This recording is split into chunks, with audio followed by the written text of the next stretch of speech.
to this afternoon's second keynote. It's always challenging to find keynote speakers for a conference that covers many domains. If you look at our program, you'll see anything relating from platform economy to privacy and data protection to conflict resolution and what have you. But there are a couple of core topics within our realm, and privacy and data protection is one.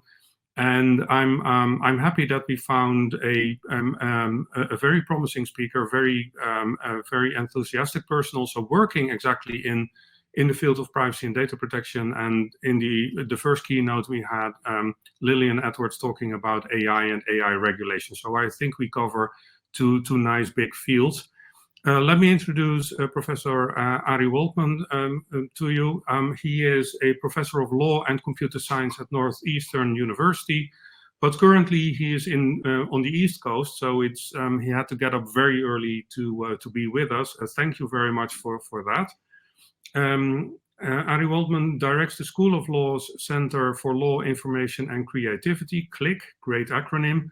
And he studies how law and technology affect marginalized populations with particular focus on privacy, misinformation, and the LGBTQ, I guess, community. And today he will take us down the path described in his recent book, in Industry Unbound, the inside story of privacy, data, and corporate power. There is, we're very fortunate to also have a book discount code that we will share somehow in the chat or something. So if you want to obtain this book, and please do, then you get a 20% discount if I remember correctly. Okay, with all that on the table, I'll gladly give the screen over to Professor Waldman. Oh, hang on. House notes, yep. We've talked a little bit about whether to allow interruptions. If you have a pressing question, then pose it in the chat or in the queue. I'll monitor that and raise your hand so that I can see you in the audience. But perhaps it's easier to first listen to the keynote and then do the Q&A at the end of the presentation. Okay, now you go. Great, thank you so much for that wonderful introduction. Thank you so much for inviting me here. It's a pleasure. Have no problem waking up at 7 o'clock in the morning Pacific time to join you all for this conversation, especially given all the exciting panels that you've had, and to join my friend and colleague Lillian Edwards. It's always great to be a part of such a exciting and intellectually generative community, and Lillian certainly demonstrates that. So I'm going to spend about 20 minutes to a half hour talking about what I learned during my approximately 4 years of fieldwork inside technology companies. This discussion and this book is a product of fieldwork inside 3 different technology companies. So it's an ethnography of the behavior and interactions that I observed inside these technology companies, as well as interviews with more than 100 current and former employees of the largest technology companies, all of whom denied formal access to their meetings and to inside their companies for reasons that we can discuss later.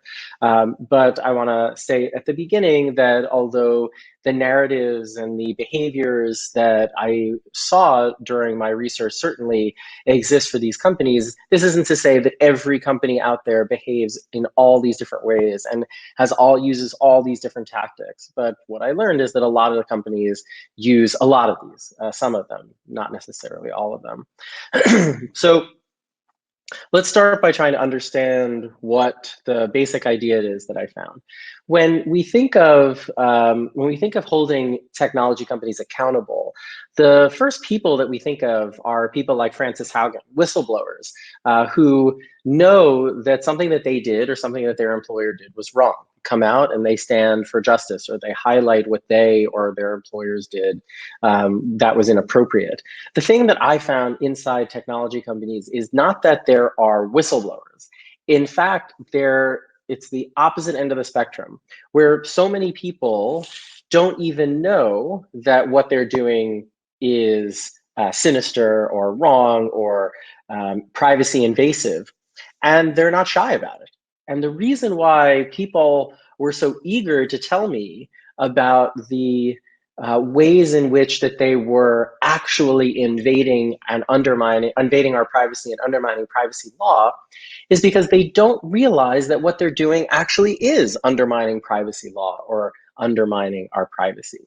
There's a sense of false consciousness among many, of course not all, but among many privacy professionals, privacy engineers, and privacy lawyers and other people inside the big tech world, because they have been habituated into thinking that what they do is privacy law, or what they do is going to protect privacy, when in fact all it does is legitimate data extractive and oppressive practices of their employers.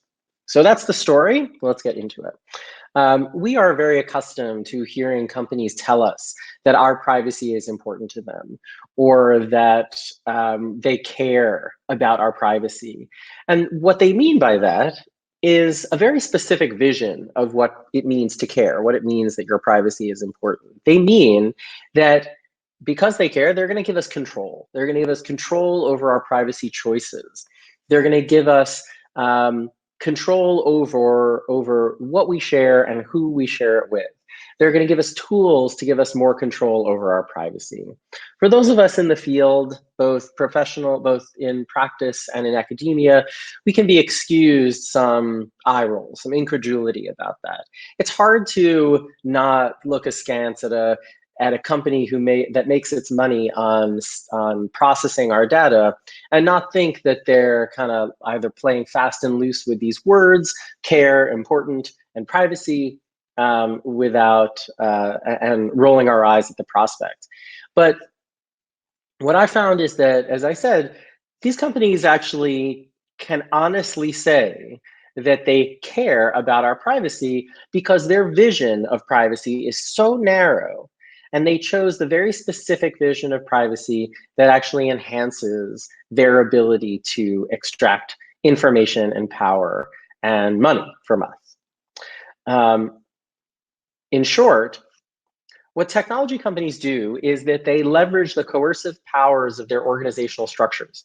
And by doing so, they normalize data extractive discourses, forms of compliance and design, and thereby habituate their workers into thinking that what they're doing is actually privacy protective.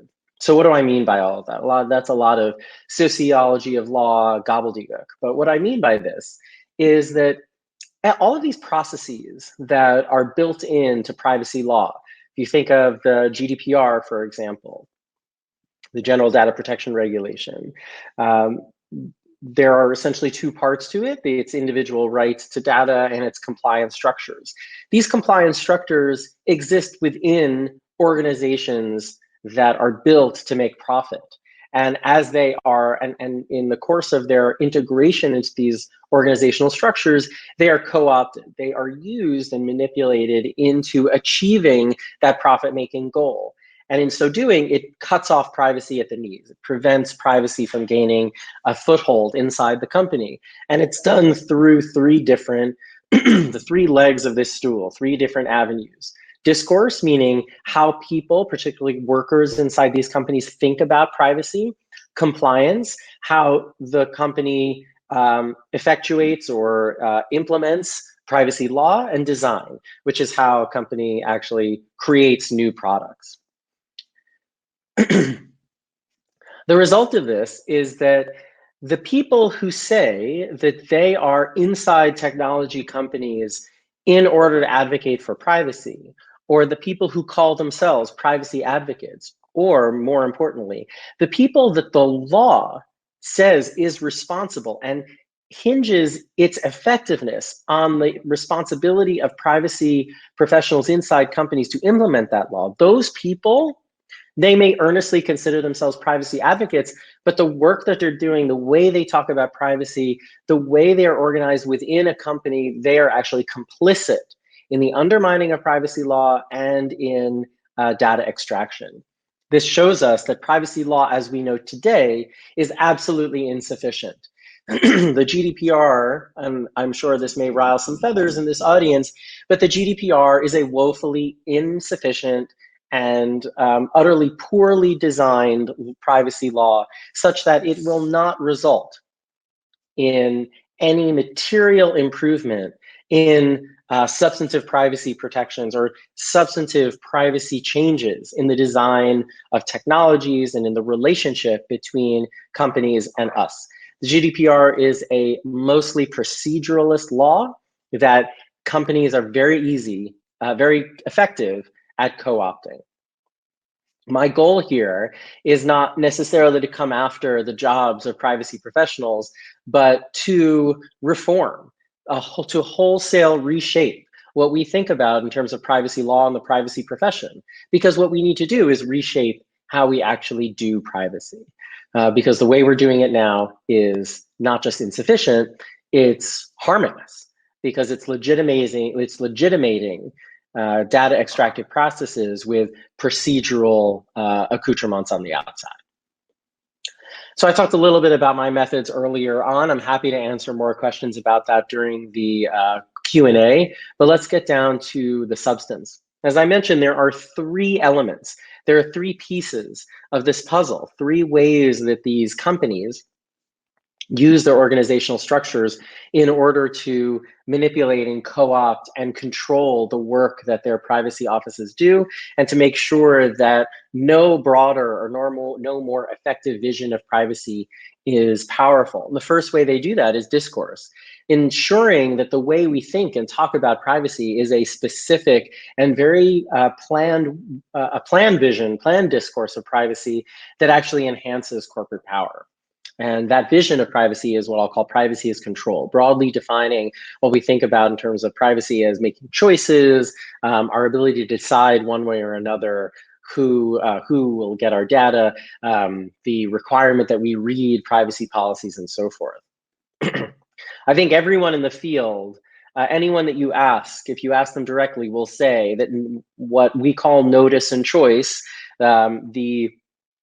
the provision of privacy policies, or these long legalese kind of statements of what companies are going to do with our data, and our choice to opt in or opt out, or just not use the website, because often you don't have a choice to opt in or opt out.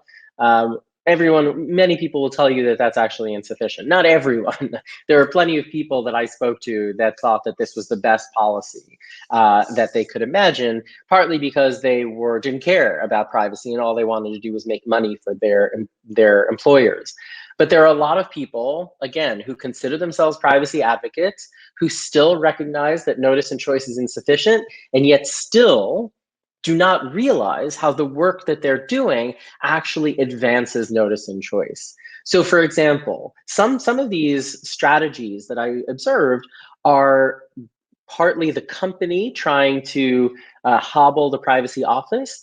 On the other hand, there are strategies that otherwise habituate privacy professionals to sort of drink the Kool-Aid, so to speak.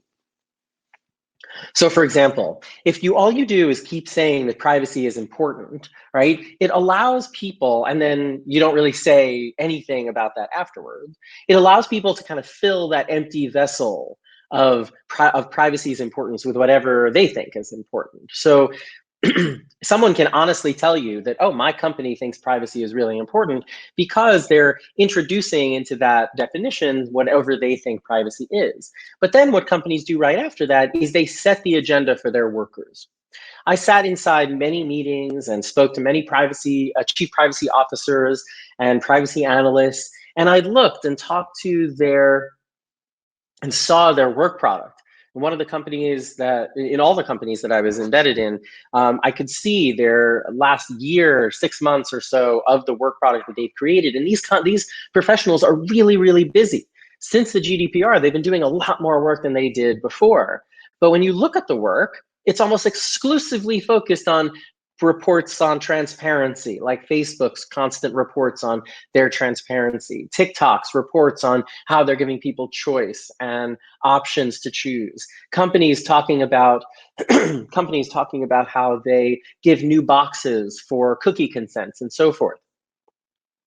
If all you do is give your privacy team an agenda where their work is entirely focused on things like choice, notice, and transparency, sooner or later, they're going to start thinking that this is what privacy law is. And constantly I was given this line, well, this is what we do. This is what privacy is. Companies also work with academics that they find friendly. In the course of doing this research, several big tech companies said, we're only going to work with you if you give us final say on on our quotes that in your article or in your book, and we get final approval. Or that we're only going to talk to you on the other end of the spectrum, we're only going to talk to you on deep background. You can't use anything that we say, you can't quote any of us, and you can only use public information. The latter is pointless. The former is a violation of research ethics that hasn't stopped other academics from doing that because it gives them access. But when you do get that access, the information that they give you and the way they work with you is they manipulate the discourse. And there are lots of other strategies that I talk about in the book. They, again, fall into two buckets: specific objectives, specific ways of hobbling the privacy office, and then also habituating their workers into thinking that this narrow band of vision of privacy is what privacy is. Once these companies have weakened the ground or manipulated the ground under which their employees and policymakers and others talk and think about privacy, as if to habituate us into thinking that privacy can only be about choice, the next step they take is to undermine and co-opt the law. They take the proceduralist aspects of our privacy, the international privacy law, no matter where they are, and they turn it into what can be called checkbox compliance. And there are lots of reasons. There are lots of strategies that these companies use in order to, again, both hobble the privacy office and habituate their workers into thinking that this checkbox is what privacy law is. Again, as I mentioned, these privacy offices talk about how busy they are. We are busier than ever. Of course, we're changing things. But when asked to identify what are some specific examples of how the products that their companies have created are actually offer individuals more privacy protection, which they say is what they do, when asked for examples, all they can point to are things like, well, our privacy policy is more readable, or you have the option to say no to performance cookies or third-party cookies on our website. All that is more notice and transparency and choice, but that still doesn't solve the scale problem of notice and choice, which other scholars have talked about at length. It doesn't solve the problem of our cognitive limitations and our cognitive biases that prevent us from being able to assess what's inside a privacy policy and make adequate choices given the potential risks of future harm. So what happens by overloading your privacy office with assignments or work that fits your vision of privacy, people think about how busy they are. They don't realize that what they're doing is not moving the needle. Companies also take risk assessments, privacy risk assessments, and the whole idea that the GDPR is a risk-based law. It's supposed to assess a privacy risk assessment is supposed to assess risks of the designs that you're creating, privacy risks of the designs that you're creating to consumers. But what companies do is they don't only turn privacy impact assessments into just box checking, but they also focus only on the litigation or investigatory risk to the company, which obviously, given underfunded privacy agencies, both in Europe and in the United States, there are a lot fewer things that are going to trigger some sort of searching privacy inquiry than if they were actually concerned about the privacy of their consumers. Another strategy companies use to hobble their privacy office is they split budgets, right? So at several companies that I observed, and in talking with a lot of current and former employees in different technology companies, it was clear that oftentimes privacy offices have their budgets split, sometimes in the general counsel's office, sometimes the compliance office, sometimes in the technology or IT department, where you have people who aren't necessarily anti-privacy or pro-data extraction, but their missions are different, right? The mission of the general counsel's office is different than the privacy office. So they're making choices about what to spend money on, vendors, outside counsel, audits, and so forth. They're making these choices within their mindset, not a privacy mindset. Also, it keeps the privacy jobs precarious. There are lots of privacy professionals who told me that they can't stop data extractive practices in their companies because they don't want to be the one saying no all the time. In a company or in a culture like Silicon Valley and other technology companies that prize innovation, that prize the not just move fast and break things, but prize new ideas, new products, and so forth, and new coding, new ways of thinking about and processing data, to be the one that cuts off this product at the knees, that spends all of this time, that kind of wastes the time of everyone else by saying, no, this is not going to be, we shouldn't do this because it's privacy invasive or data extractive. It's very hard when all that's going to happen is that the CEO stops listening to you, throws you in the office and never lets you, and has you attend meetings, but never follows your advice. These privacy professionals, because their jobs are precarious, because there's no security in knowing that the privacy office is going to remain stable, they moderate their advice. They aren't the ones that are saying no all the time. And therefore, everything happened, lots of things happen without them putting the brakes on it. And then, of course, the final leg of this stool is design, where companies use their internal structures in order to make privacy incapable of gaining a foothold in the design process. So they've already set the stage for how their employees think about privacy in terms of notice and choice, and they've already weakened or undermined the ability of law to constrain them at all. Now, the only remaining possibility is that privacy could organically come in to the design process, but that they do a lot of work to prevent that from happening. So, and there are tons of ways, there are tons of traps that they put their employees in order to prevent this from happening, including manipulating the psychology, leveraging the territoriality of their workers, and so forth. But there are lots of other things. One of the strategies that I observed is that, as many of us know, a given technology product is never designed by one person, nor is it ever designed by one team. There are lots of different engineering teams that are tasked with small parts of the product. Of course, this is more likely at a mid-size or a larger company. At a startup, there's usually just one or two, three people who are building a new product. But for most companies, there are lots of different engineering teams. And in fact, this is management scholars will tell you that this is the most efficient way to do it. You split up the work done into small, efficient teams so that they can focus on this narrow engineering problems. And also, when you talk to engineers, that's kind of what many of them like. That's why they come to these technology companies, not just for the salary, but also for the opportunity to work on the coolest engineering problems that are out there. But what happens inside these companies is that several things. One, product managers will often keep individual teams ignorant of the privacy work, if at all, being done on the product.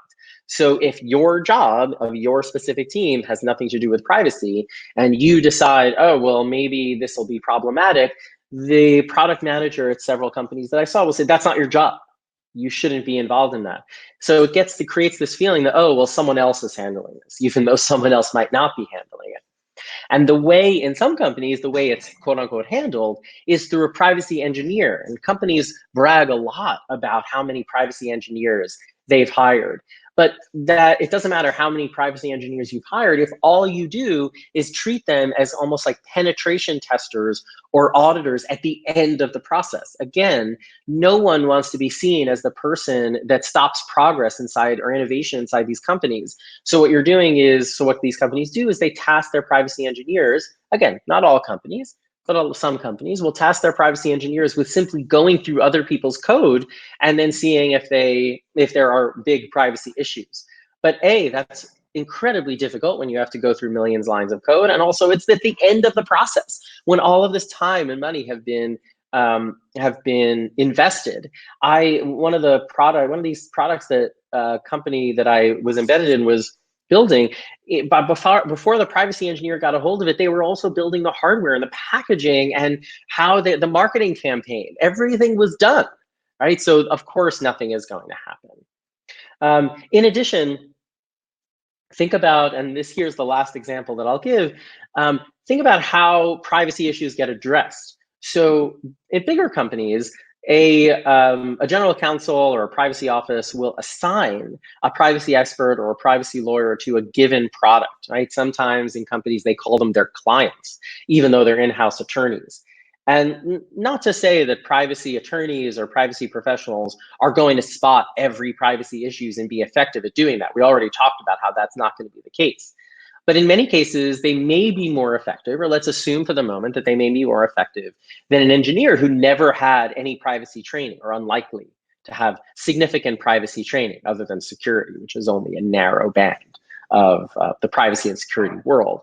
But what happens in some of these companies is the companies use their reporting structures in order to limit the opportunity for privacy to get into design.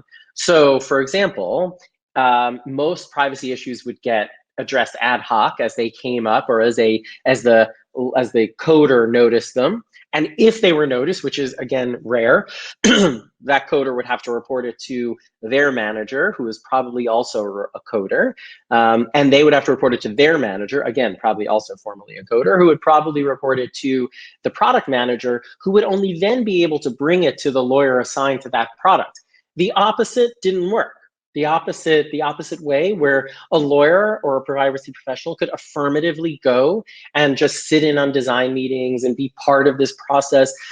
Sometimes that was either outright not how the reporting hierarchy worked, meaning the company didn't allow them, or privacy lawyers would say, well, that's not my job. I don't know anything about design. I would be confused. I'm not a coder. That would get in on someone else's turf. So both professional incentives or disincentive and insecurities, as well as the organization of the company itself, would prevent most privacy issues from getting spotted and addressed.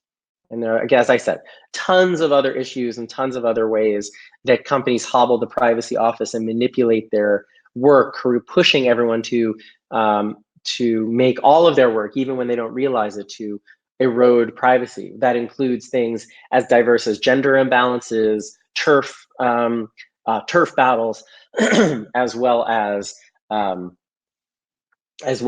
the development of, as the use of vendors, for example, technology vendors that use AI to sort of turn privacy law compliance into kind of like a Mad Libs, fill in the blank kind of thing. And here's just where I'll conclude for the next minute. I'm looking forward to your questions. In the end, so many people would tell me when I would ask them, well, what about not collecting information on race? Or what about not sharing HIV status with a third-party marketer? What about simply not collecting this information that you don't appear to be using? And people would say, well, that's not what privacy law is, or that's not what we have to do, or what I'm doing is what the law is, or that's not just what we do, right? So these kind of comments suggest to me that it's not just a matter of them being limited or hobbled by their employer. It's also this sense of false consciousness, this inability to think that anything else other than what they have normalized, other than what their company has normalized as the common sense and commonsensically good approach to privacy, they can't imagine anything else. We're a part of that, by the way, because we are, as the philosopher Gordon Hall has discussed in a paper, we actually have normalized the button clicking, this privacy self-management, as what privacy law is.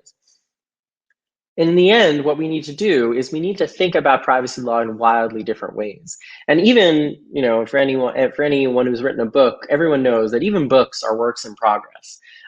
This next project is to figure out what would, if proceduralist laws in privacy, which is basically what we're getting everywhere, are insufficient because of what I've discussed here, what do we do next? How do we build a more emancipatory privacy law? I have some ideas that I'm happy to talk about in the Q&A. But for now, what this book has shown is that what we have now is not working, not because in theory, not because it theoretically doesn't work, although my colleague Julie Cohen has written at Georgetown wrote an amazing book several years ago called Between Truth and Power that interrogated and took a frontal attack on the norms and laws of informational capitalism. So indeed, the system that we live in is certainly not conducive to privacy protection. But what I've shown here is that what happens on the ground actually makes it worse. Political and economic systems can't just operate on theory. They need foot soldiers. And what I found is that these foot soldiers are not all drinking the Kool-Aid. Some are, but some don't even realize that they're complicit. And that's Industry Unbound, and that's my dog Peabody sitting next to it. You have and thank you for the opportunity to talk with you today. I'm excited for your questions. Wow, thank you, Ari. I'm shocked. I'm really shocked. People who know me know that my favorite expression is "winter is coming," and then they tell me that I have a pessimistic worldview and that no, tech industry is not bad, but here you go. You've been there, you've seen that, and I think it's a great talk with empirical material that underpins the suspicion that many of us in the audience have. And of course, it's also kind of a disappointment that you point out that the GDPR is not going to cut the slack. So yeah, so the obvious first question, and you already raised it yourself, is what to do now. But let's take a look at the audience before I take up all the time. People can raise their hands if they want to take the floor, and in the meantime, I have a couple of potential volunteers already. So Mark Dempsey has made a remark. Jeff Ausloos has a question that he may want to field, and so Mark also has a question. So please raise your hand, and I'll try to pick you up in the audience list and give you the microphone. Let me maybe start with Jeff. Jeff, where are you? Okay, here you are. I'll give you broadcast permission. Go ahead. And by the way, it's getting dark here, so I'm going in the dark. Hi, Jeff. You're still on mute.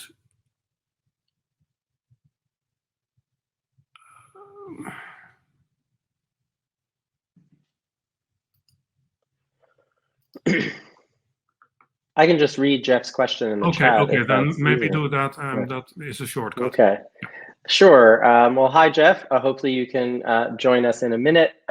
It's good to at least electronically see your words. Thanks for the great talk with a very robust takedown of corporate practices on privacy.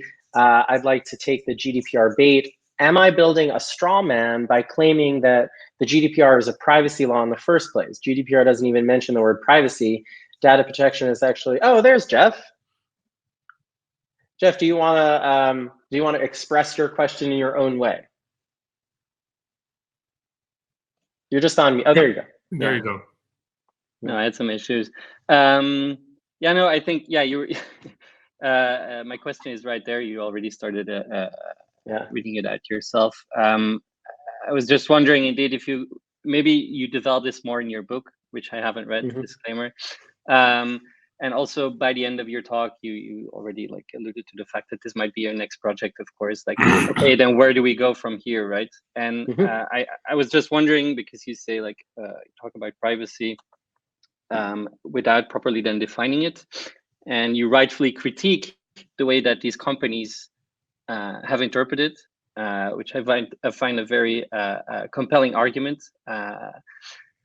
But then I was wondering, yeah, if you blow it up so much to mean so much, then what's the value of it in practice? All right, so and I appreciate this question, especially from someone who I believe wrote a whole dissertation, at least in part, where you describe the differences between privacy and data protection. As a US scholar, we we tend to just use the nomenclature, the language of privacy as opposed to simply data protection. Writing within a US context, we're talking about, so we just use the language of privacy. So setting aside the verbiage part of it. So what I mean when I say the GDPR is supposed to be a privacy law, European might say it is a data protection law, but my critique still holds, right? There is no way in which putting procedural safeguards, or ostensibly putting procedural safeguards around the process of data protection, around the process of data extraction, which is what the GDPR does. There's no way that that's going to materially enhance the privacy experiences of individuals with the technologies that they create. And if it's not doing that, if all data protection does, and people disagree with me on this, I get it, but if all data protection does is put procedural safeguards around the process of data protection, what's its point? All it does is legitimate the processes of data extraction. I don't want a system that takes the world as it exists and puts, as I described, even ineffective guardrails around the bad stuff that it exists now. I want a world where the law actually subordinates the excesses of data extractive capitalism underneath the general welfare. So the GDPR as a data protection law is insufficient because it's only a data protection law. So I hope that answers your question about the GDPR as a straw man. I don't use it as a straw man by using the word privacy. I use the word privacy because I'm an American scholar. But the problem here is even using the words data protection even more highlights its the GDPR's inadequacy. The second part of your question was about what do we do now? And I'm sure there are going to be other questions about this. And I have some ideas, but we're going to be convening a more robust discussion around this soon because we got a grant to do so. What does it mean to have an emancipatory approach or a more liberatory approach to privacy law?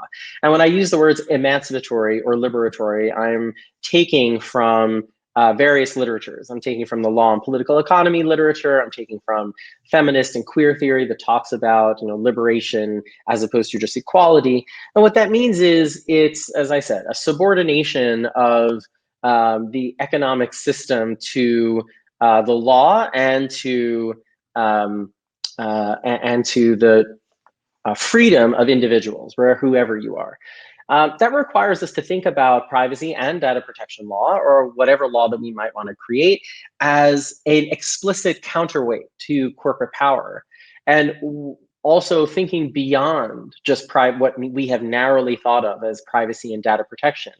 So which includes labor protections, right? Part of the reason why we don't get significant accountability of these companies is because Google can fire people like Timnit Gebru and fire the people that are doing accountability work, or they can deny access to academics who are doing this work.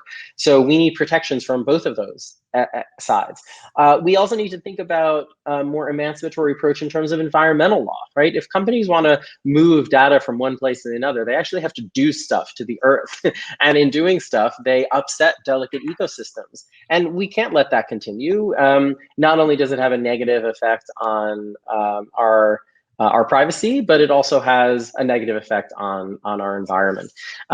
We need, in the United States, we need to think about privacy more in terms of, more in its liberatory terms. So we need to develop social movements around privacy that highlight its connection to liberation and equality.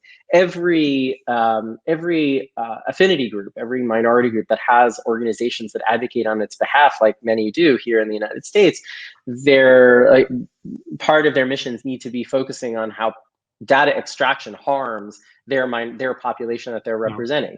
Data extraction is a danger to queer people. It is a danger to people who identify as Black or African American, persons of color. And there are lots of other scholars who have explained this, but you don't necessarily see privacy as a top of part of their agendas. When you do, then you get movement, because people become at base we need to raise the consciousness of individuals to realize that what's happening in Google Docs is actually part of a larger system of oppression, or a larger system that's allowing these companies to oppress us. So at a minimum, an emancipatory privacy law has to start from this idea that privacy is about is anti-subordination, and that data extraction is a form of oppression. That's not how we think about the GDPR. That's not how we think about the sort of 50 odd proposals for comprehensive privacy legislation in US Congress and in the various states. It's all process, and we need to excise that. If I may step in here, I mean, of course, you could counter argue that the GDPR is relatively new. Of course, the Data Protection Directive was more or less the same before that, but what has changed is the fine system. There are more serious sanctions. I'm not saying that they totally cut it, but what you see in recent times are a couple of things. One is there are increasing voices of banning extractive practices in behavioral targeting. For instance, the Belgian DPA is taking serious action there. Another thing which is quite interesting is that there are a number of collective actions going on against big tech companies, and that fits in with what you're saying about minorities and vulnerable groups. I mean, if you unite people and you go after the bad guys collectively, then it's maybe not necessarily the fine that does the trick, but it may cut a bigger dent than we currently have. So excellent question. Yeah, sorry. Yeah, no, that leads also into a question that we have in the chat. Isn't there anything positive in the GDPR? So it's an excellent question. Thank you, Jeff, by the way. It's good to see you. So the steps toward these more robust approaches, like the Belgian DPA talking about these bans as you're talking about, municipalities in the United States banning facial recognition, more robust approaches, like all of that is really good, but that's outside the GDPR. The GDPR does not ban anything. The GDPR, in order to take these actions, right, this is on top of the GDPR. So what in a sense, these additional moves are recognizing the inadequacy of the GDPR.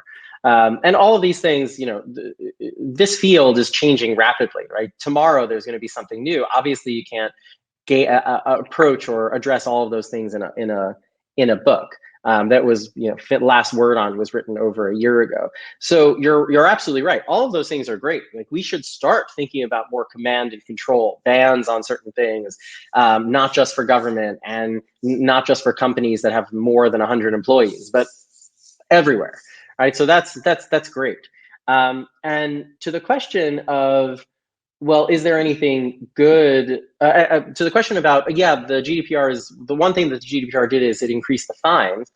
I mean, that's maybe a step forward, but as we saw in the United States, like Facebook can fine $5 billion in the cushions of the couch in Mark Zuckerberg's office, right? So in fact, the billions of dollars they knew were coming and they integrated into the budget, and Facebook stock went up. We're not going to fine our way out of this problem.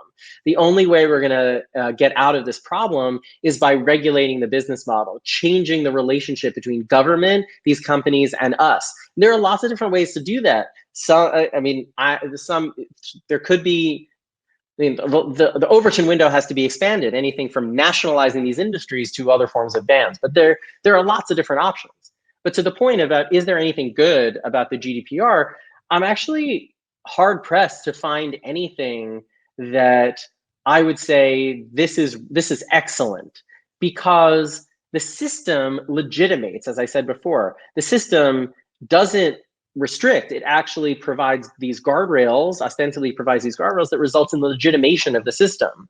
The individual rights to access, to correct, etc. Though the individual rights are still focused on the individual, whereas, as many scholars, including myself, have argued, informational capitalism's harms are not purely individual. In fact, focusing on the individual inadequately appreciates the ways in which the extraction of my data manipulates other people who have no opportunity to consent or access, right? So it's a social problem. Focusing on individual rights once again puts the onus on us, makes us think that privacy is our problem, just like polluters make us think that protecting the environment is an individual problem, even though recycling that plastic can is not changing anything, while we still allow the dairy and airline and all sorts of other polluting industries to pollute ad nauseum. So these are systems. This is a norm put in place by this law. Even if I can find individual parts in the GDPR that are good, like contestability and civil rights and so forth, as we would call it, but the system itself is part of the problem. Yeah, I do partially agree. I agree, and maybe to a large extent. But I'm going to line up some flag to counter you, and I've given the floor to Jill. If she wants, she can speak up, and I'll give some other people the opportunity to broadcast. Sure. Hi, Jill. Go ahead. Hi, Ari. Thank you so much for the presentation. I think it's really interesting also because you kind of put really this broader approach of the law in thinking about these issues. So I think my question is that do you genuinely believe that the law can be emancipatory? I struggle a lot with this in my own research, right? Because the more you dig into it historically, and if you look at other areas of law, migration, labor, all these older forms of law, it seems to continuously prop up existing status quo of society. So I think that is, I guess, a more philosophical question. And then second, in terms of these processes of datafication and really extractive data practices, is thinking about privacy the priority in terms of dealing with these asymmetries rather than some of these other values that are not around. But yeah, thank you. These are great questions. Thank you, Jill. So I agree with you. The law is almost always law is frequently a tool that maintains traditional structures of power. I am a lawyer, which means part of what I do is work within the system, and I train people to work within the system. But we believe, what I teach my students is that you can't only exist within the system. You can't only exist outside the system. The only way we're going to even have the possibility of achieving something good is if we work together. If we use both the system itself as well as grassroots activism, social justice activism from outside the system in order to create a real social movement. So here, the examples of this there are many examples of this. The civil rights movements, civil rights for those who identify as Black or African American, the queer civil rights movement. These are great examples of both outside pressure and inside systems creating a better world, not a perfect world, but creating a better world. So if we're going to achieve these kind of non-reformist reforms, to use the words of Andre Gors, we need both inside and outside the system. That said, I agree with you. The law is often a tool of traditional hierarchies of power, which is why we need people outside making sure that lawyers like me and my students are using what we can using the tools that we can for emancipatory purposes. The second question is, let me just go back. Is privacy the way we need to think about this? And I think that's an excellent point. And the answer, of course, is no, because of how we have traditionally thought about privacy, right? So if you think that privacy is data protection, or that privacy is about information or about information flow or about putting limits or constraints on the movement of information or what people can do with information, then obviously that's not how we should think about creating a more emancipatory more emancipatory world when it comes to our data. I want to do either one of two things. Either we need to think about privacy in that broader way, including labor and environment and so forth, or we need to think about those other things, create like a new system. as someone who studies privacy, like I'd rather not just give up on the word. I'd rather not give up entirely. I think I'm young enough in my career to be able to pivot if we're never going to use the word privacy anymore. But I think there is something there, right? I think that just the problem is that we have been habituated too into thinking that privacy is something narrow. If we saw privacy as, as the GDPR says it thinks about privacy and data protection as a form of a human right, even though it is an entirely proceduralist law, if we thought about it in these more robust ways, there would be many more avenues for reform. So I agree 100% with what you're saying. And I think that it's people like you, given that you're asking that question, we need your mind on these things, right? You recognize the law's failure. You recognize the law's inability on its own to liberate oppressed peoples. And you also recognize that the word privacy and privacy law has been undermined. So let's all come together, join the revolution, and think about better ways forward. Thank you.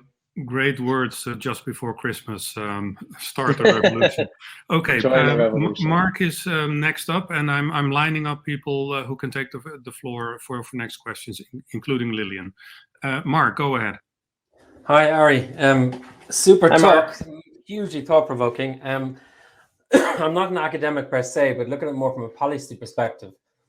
What you're calling for is essentially the current piracy paradigm to be upended and understood from different perspectives. And I think the main perspective is how to keep corporate power accountable, given that their models are based on data extraction.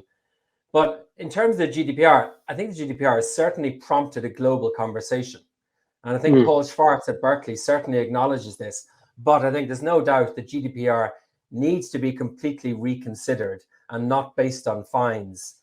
But even to begin that conversation, there needs to be some sort of global accord, firstly, on an understanding of what privacy is.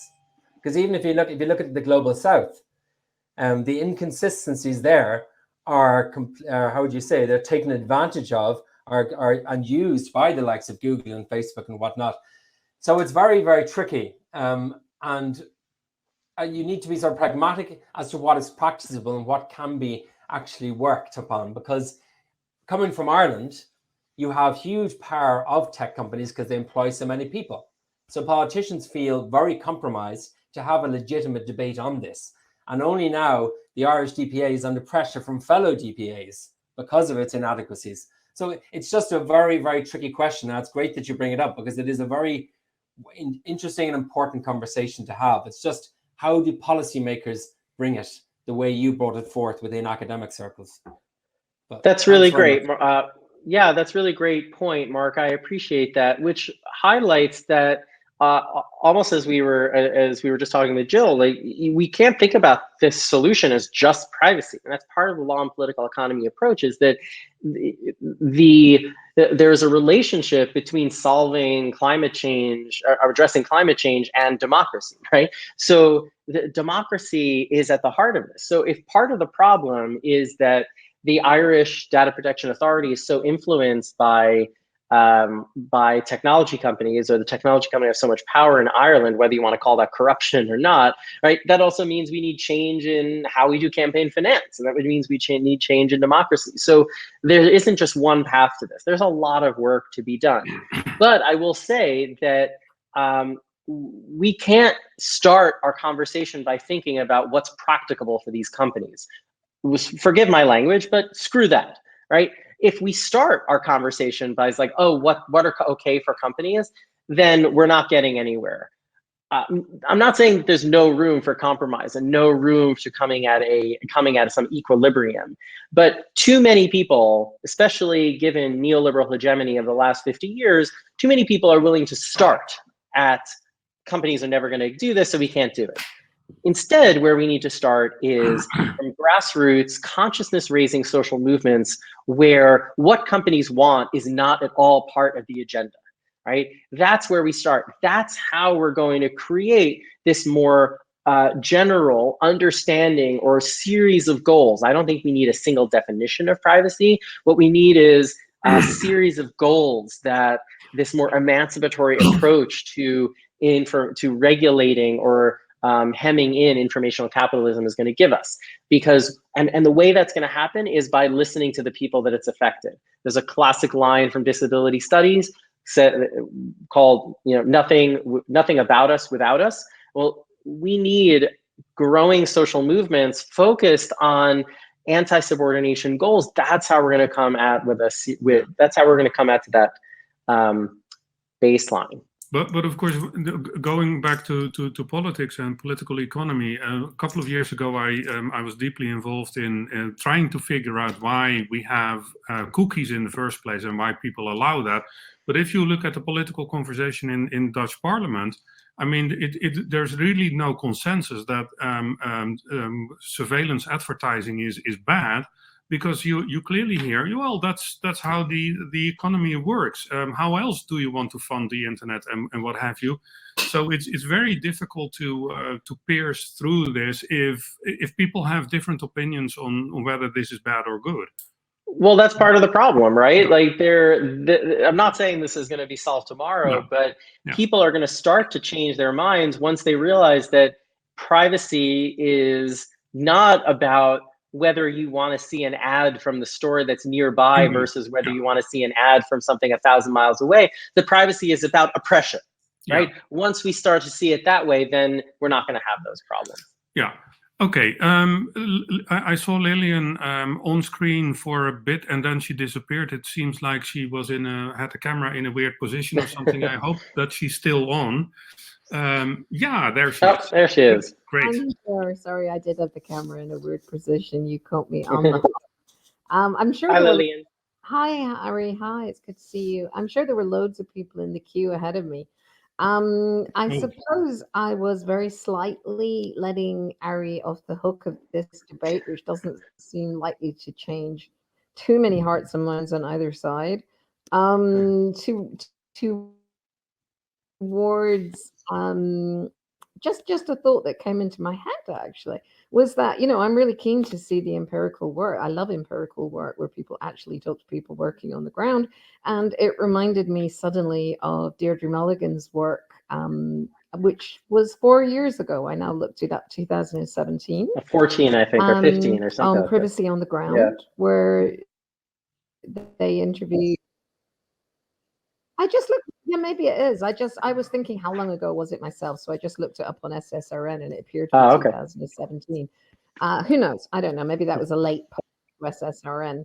And yeah, maybe that's the point. But I do remember her findings being very different, and also very surprising in that she found a very high standard of privacy protection and management among corporate privacy professionals. Now, it may be that she took a wider sample than Silicon Valley. Again, I just looked it up. And it said the leading privacy firms in the US. So you'd think at least some of them would be in Silicon Valley. And I also remember the general consensus of the US sample being very positive about the GDPR and, her finding, which I found difficult to believe, but, I do believe because it's Deirdre Mulligan, was that largely the standards of privacy protection at that point in US corporate management were comparable to GDPR standards. Now, I think things have changed, but I'm just curious if you looked at that and if you have any clear reasons why the findings were so different.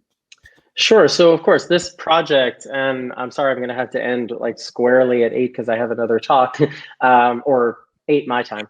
I appreciate the question, and this project was inspired by skepticism and wanting to tease out more of the research.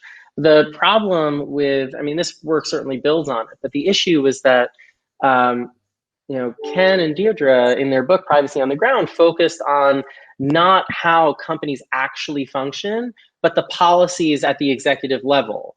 And the point of my work, starting from privacy without design, designing without privacy, in 2017, is that whatever that stuff is not trickling down, and here are the reasons why. And this book is a product of part of that research. So to be perfectly honest, it's not enough just to talk to CPOs. It's not just to talk about what companies want to do or their goals. You actually have to look at, well, are those policies actually getting implemented? And it turns out that they're not. And I think this book is a larger description, understanding of the organizations as to to why. But in a sense, it also feels that the findings are not incompatible, because one of the things that I take from your presentation is that everybody's happy with the GDPR because it allows them to do whatever they want. So, right. And that is the same as what Deirdre found. If people are happy with the GDPR, yeah, then here's the reason.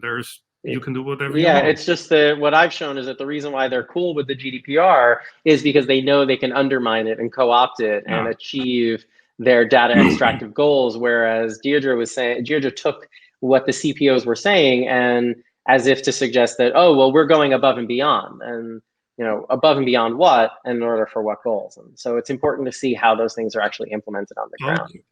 Okay, looking at time, I know you have to get going. Our time is also up. I really appreciate your presentation. I think there's plenty of room for discussion and agreement and disagreement, etc. So people who want to continue the conversation can go to the networking bar.